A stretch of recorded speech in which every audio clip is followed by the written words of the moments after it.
Alrighty then und damit ein herzliches Willkommen zu einer neuen Folge Shakes and Fidget mit mir und Basti.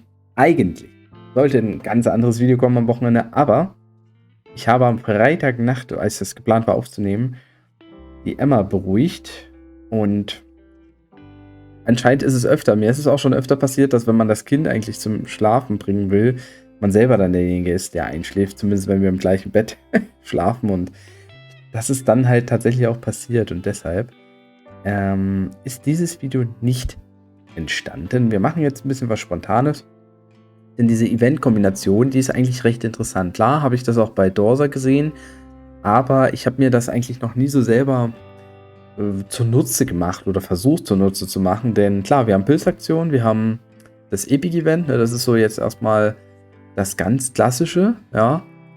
Dann haben wir natürlich Epic Event immer noch kombiniert mit mit Force Frenzy Festival. Das heißt, ne, man könnte sich Gepix kaufen, die schön zersplittern lassen für die Kristalle, auch um die Kristalle zu farmen. Das ist eigentlich ganz interessant, aber gepaart ist es dann natürlich auch noch mit dem Fortress Event, wo man nur große Steine finden kann. Das heißt, man kann eigentlich in diesem Event sehr, sehr viele Pilze loswerden. Ohne dass man irgendwie jetzt mehr Alu spielt, weil es halt XP oder Gold-Event ist oder mehr durch die Alu bekommt. Zusätzlich, ich sag mal, die Alu wird nur auch gepusht durch das Pet-Event. Das hat jetzt aber mit den anderen nicht so viel zu tun. Und natürlich Tiny Toilet Time. Nicht zu vergessen, dass natürlich das Epic, was man plättert, doppeltes Mana bringt. Also so wird man eigentlich schon, sag ich mal, inspiriert, ein paar Pilzchen auszugeben und auf S41, ja, ich sag mal, ich habe jetzt nicht so den riesen Bedarf an, ja, doch das ein oder andere Epic werde ich mal suchen, denke ich. Ja, Dismantling nutze ich eigentlich so die Items, die über 100 Kristalle bringen, also die dismantle ich. Obwohl ich jetzt auch zum Beispiel nicht jeden Tag jetzt 15 Slots, also das habe ich jetzt auch nicht gemacht, aber ja, nutzen Epic Event gleich mal wieder, um Versanduhren oder auch Lebenstränke zu kaufen. Bei eigentlich mit 90 Days bin ich sehr gut ausgelastet. Da man ja auch beim Sanduhren-Event teilweise blättert. Ja. Wie habt ihr das Event genutzt? Habt ihr das auf einem Char irgendwie auch gemacht? Ich werde auch gleich auf diesem Char noch versuchen, mal ein paar Steinchen noch zu erblättern. Denn im Moment bin ich nicht an der Mine am Ausbauen, das zeige ich gleich nochmal. Ich glaube, ich habe heute noch nichts reingeworfen. Ne, genau. Super, super. Dann dismanteln und holen wir uns noch 2, 3 Epics, wäre eigentlich ganz hübsch. Ja. Sanduhren kann man gleich mal mitnehmen. Das ist ein Epic. Das nehmen wir. Das ist ein Epic. Das nehme ich. Geschicktrank. Aber mal gucken, ob wir einen Geschicktrank finden. Den könnte man auch nochmal nehmen. Lebenstrank nur für Gold wäre super. Meistens hat man das Glück. Manchmal auch hinter so einem kleinen Trank versteckt.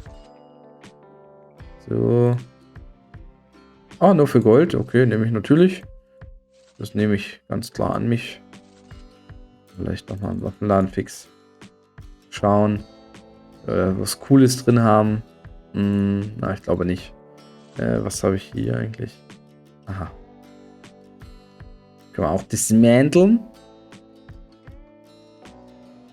Eine Waffe, nur für Gold. Oh la la. Olla, olla, olla. Olla, olla, olla. Muss ich vielleicht, ja, die nehme ich mir nochmal mit. Das reicht mir dann jetzt erstmal. Muss ja auch überlegen, was wir halt machen. 678. Also ich glaube, dass ich diese Steine 678 vielleicht mal einfach meinen Begleiter eingebe. 547 hat der Bertram hier. Das ist der schlechteste Stein, dann nehme ich den mal. Zack. Ich werde jetzt nicht meine Begleiter mit Vollgassen Steinen ausrüsten. 443.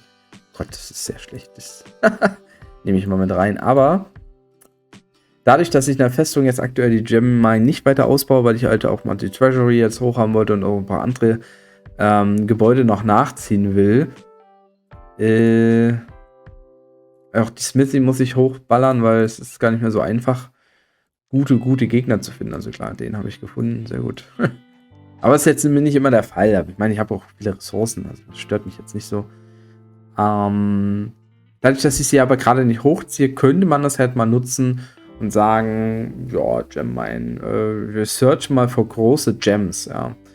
Hauptsächlich schwarze bei mir, da ich ja einige legendäre Dungeons nur zum Teil gespielt habe. Ich würde so grob sagen, dass ich 40% der Epics im Sammelalbum habe, maybe.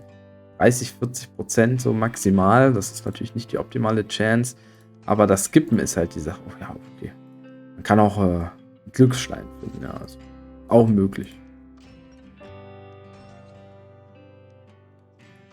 50% Chance auf schwarze Steine und was weiß ich, 15%ige Chance auf Orange. Kriegen wir halt 3-mal Glück. Ist auch okay.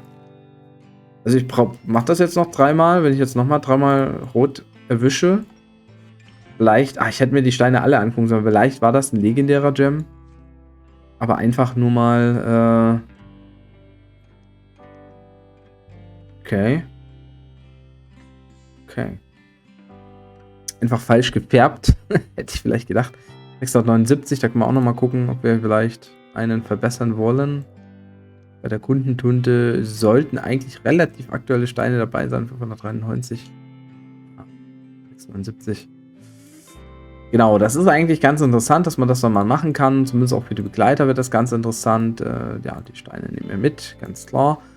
Aber eigentlich wären legendäre Steine natürlich am geilsten. Und dann muss man dazu sagen, dass es schon sehr intensiv, also sehr interessant auch ist, wie die Werteverteilung ist bei den Steinen. Also das ist, glaube ich, ein Thema, was auch schon immer mal im Forum oder im Discord diskutiert wird, dass die Spannweite der Gems einfach sehr unterschiedlich ist. Ich meine, wir haben 1000er Ritterhalle, Gemmine 27, das ist das Maximum, was ich kriegen kann im Moment.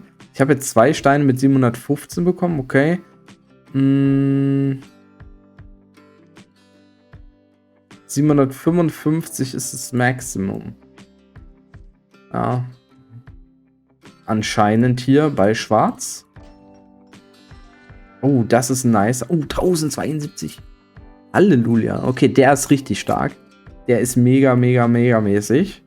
Den werde ich definitiv einsetzen. Hier habe ich natürlich 879 legendäre. 649. Ja, ich glaube, ich nehme den schwarzen raus, um mehr Ausdauer zu bekommen, weil ich ja sehr stark auf Geschick geskillt bin. Okay, das ist natürlich dann fett. 1100, musste man gucken, ob man nochmal einen bekommt, da wahrscheinlich nicht. 1169 als Normalblauer. Also der ist schon wirklich gut gewesen, ja. Das ist auch ein guter Mann. Ja, den nehme ich dann auch mal hier rein. Ja, okay. Also ich muss doch beim nächsten legendären Landen einfach mal auf dem Server hier reinklotzen. So, den Geschickstein hätte ich vielleicht nehmen können. Ja, und jetzt haben wir wieder das Gegenbeispiel 1072. Ich meine, 1072 ist für mich noch sehr gut. Wenn ich aber überlege, dass ich vielleicht in einem halben Jahr nochmal nach Steinen gucke, die dann vielleicht auch so schlecht sind im Verhältnis, dann wird es auch ein bisschen schwierig. Also das noch irgendwie zu argumentieren, warum man dann, also ich sollte wirklich wahrscheinlich weiß ich nicht, Gemmine erhöhen, aber es gibt, glaube ich, auch irgendwo ab einem gewissen Punkt die Chance, einen gewissen Punkt nur noch zu erreichen, also das Maximum, aber die Chance nach unten ist halt auch mega groß, ja. 755 schwarzer Stein, okay, das scheint für meine schwarzen Steine so das Max zu sein, ja. Okay, ich habe hier den 870er legendären Stein noch. Den geben wir mal dem Marquardt. Ich glaube, der hatte noch ein Plätzchen frei irgendwo, wo er einen schlechten Stein hatte. 598, 532, ja, da geben wir dem das mal. Wobei das ja Dexterity, warte mal, ändert sich das? Sollte sich ändern, ne? Ja, sollte sich ändern.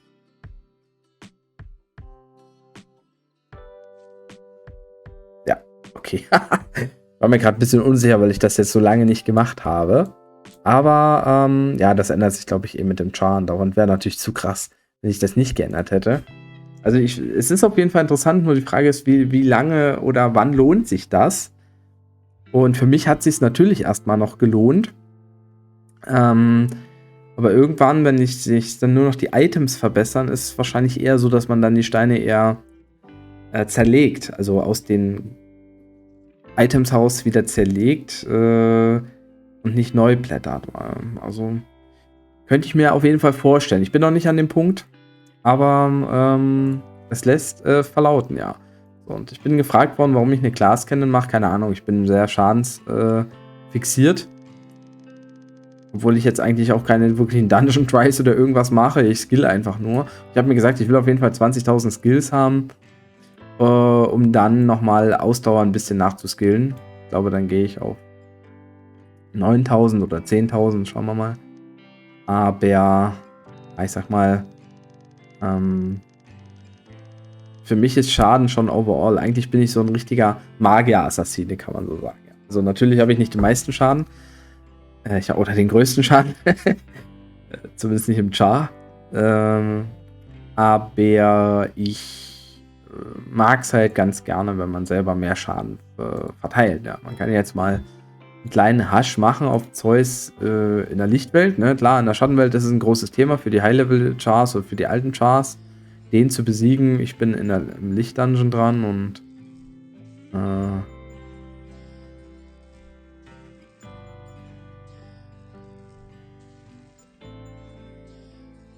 er hat jetzt kaum gekrittet, aber es sieht jetzt nicht unmachbar aus, ja. Ich denke, der könnte bei einem richtig nicen Versuch schon fallen.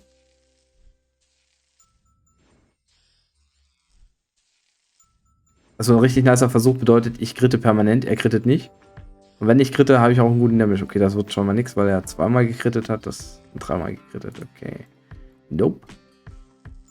Ist natürlich der Nachteil an den legendären Steinen, dass sich die Luck Rate etwas verdünnisiert, aber im Prinzip spielt das nicht mehr ganz so die Rolle, weil man vom Level her ja nur 43 Level bis 82 Millionen, das war der beste Try so far, glaube ich.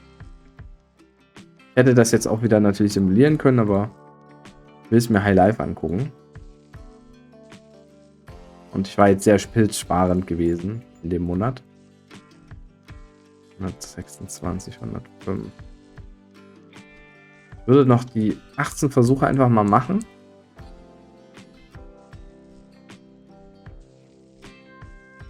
Haben wir nochmal so einen knappen Versuch.